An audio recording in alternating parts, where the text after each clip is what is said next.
Sai Sacharita, Chapter 45. Kaka Sahib's doubt and Anand Rao's vision, wooden plank, Baba's bedstead and not Bhagat's. Preliminary. We have described in the last three chapters Baba's passing away. His physical or finite form has no doubt disappeared from our view, but the infinite or spiritual form, spirit of Baba, ever lives. The Leelas, which occurred during his lifetime, have been dwelt upon at great length up till now. Ever since his passing away, more Leelas have taken place and are even now happening. This clearly shows that Baba is ever living and helping his devotees as before. The people who got the contact of Baba when he was living were indeed very fortunate, but if any of them did not get a dispassion for the things and enjoyments of the world and had not their minds turned to the Lord, it was their sheer ill luck.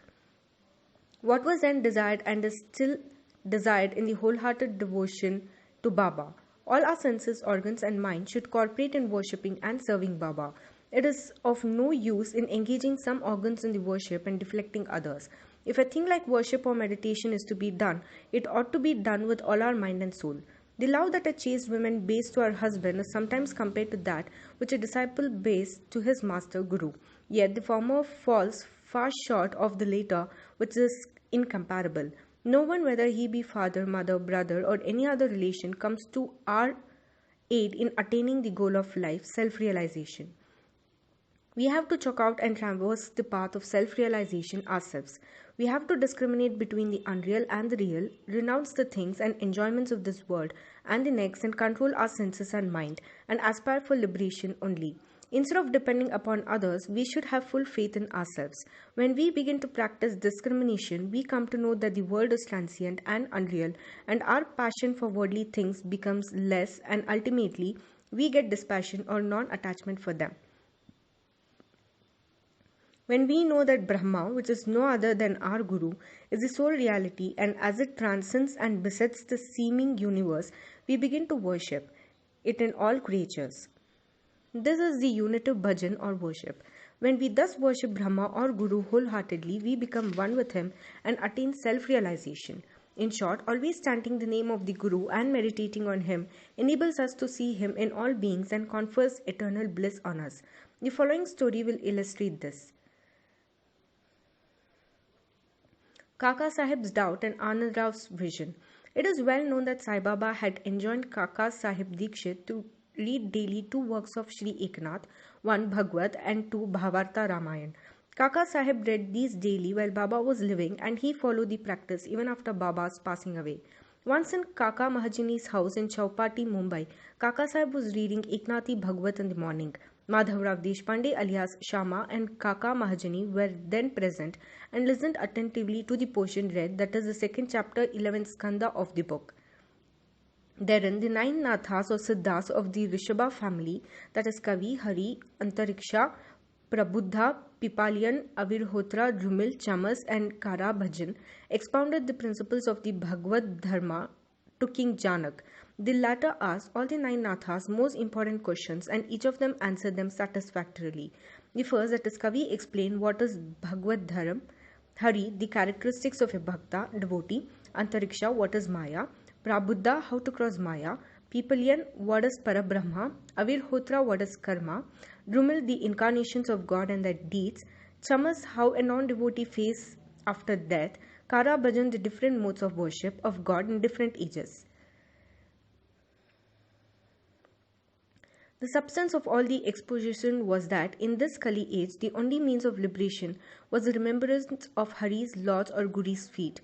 After the reading was over, Kaka Sahib said in a despondent tone to Madhav Rao and others, "How wonderful is the discourse of the nine Nathas on bhakti or devotion, but at the same time how difficult it is to put into practice. The Nathas were perfect, but is it possible for fools like us to attain devotion as delineated by them? We won't get it even after several births. Then how are we to get salvation? It seems that there is no hope for us." Madhav did not like this pessimistic attitude of Kaka Sahib. He said, "It is a pity that one who by his good luck got such a jewel, Guru as Baba, should cry out so despairingly. If he has unwavering faith in Baba, why should he feel restless? The bhakti of the Nathas may be strong and powerful, but is not ours loving and affectionate?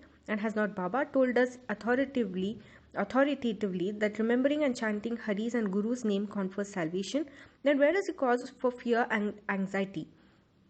Kaka Sahib was not satisfied with Madhav Raw's explanation. He continued to be anxious and restless the whole day, thinking and brooding over how to get the powerful bhakti of the Nathas. Next morning, the following miracle took place. One gentleman named Anandrao Pakhade came there in search of Madhav Rao. The reading of the Bhagavad was then going on. Mr. Pakhade sat near Madhav Rao and was whispering something to him. He was mentioning in low tone his dream vision. As there was some interruption in the reading by this whispering, Kaka Sahib stopped the reading and asked Madhav Rao what the matter was. The latter said, "Yesterday you expressed your doubt, now here is the explanation of it." Here, Mr. Pakhade's vision, explaining the characteristics of devotion and showing that the devotion in the form of bowing down to or worshipping of Guru's feet is sufficient. All were anxious to hear the vision, especially Kaka Sahib. At their suggestion, Mr. Pakhade began to relate the vision as follows. I was standing in deep sea in waist deep water. There I saw Sai Baba all of a sudden. He was sitting on a beautiful throne studded with diamonds with his feet submerged in water. I was pleased and satisfied with the form of Baba. The vision was so realistic that I never thought that it was a dream. Curiously enough, Madhav Rao was also standing there. He said to me feelingly, "Anand Rao, fall at Baba's feet." I rejoined, "I also wish to do so, but his feet are in water. How can I place my head on them? I am helpless." Hearing this, he said to Baba, "O Deva, take out your feet which are under water." Then Baba immediately took out his feet. I caught them without delay and bowed to them. On seeing this, Baba blessed me, saying, "Go now, you will attain your welfare. There is no cause for fear and anxiety." He also added, "Give a silk bordered dhota to my Shama, you will benefit thereby." In compliance with Baba's order, Mr. Pakhade brought the dhota and requested Kaka Sahib to hand it over to Madhav Rao, but the latter refused to accept it, saying that unless Baba gave him a hint or suggestion for acceptance, he would not accept it. Then after some discussion, Kaka Sahib Dikshit decided to cast lots. It was the practice of Kaka Sahib to cast lots in all matters in doubt and to abide by the decision as given in the picked up chit. In this particular case, two chits, one of which was written to accept and on other to reject, were placed at the Baba feet, and a child was asked to pick one of them. The accept chit was picked up and dhota was accepted by Madhav Rao. In this way, both Anand Rao and Madhav Rao were satisfied and Kaka Sahib's difficulty was solved. This story exerts us to give respect to the words of other saints, but at the same time asks us to have full faith in our mother, that is the Guru, and abide by his instructions, for he knows our welfare better than any other person. Carve out on your heart the following words of Baba. There are innumerable saints in this world, but our Father, Guru, is the Father, real Guru. Others might say many good things, but we should never forget our Guru's words. In short, love your Guru wholeheartedly, surrender to him completely, and prostrate yourself before him reverentially, and then you will see that there is no sea of mundane existence before you to cross, as there is no darkness for the sun. Wooden plank, Baba's bedstead, and not Bhagat's.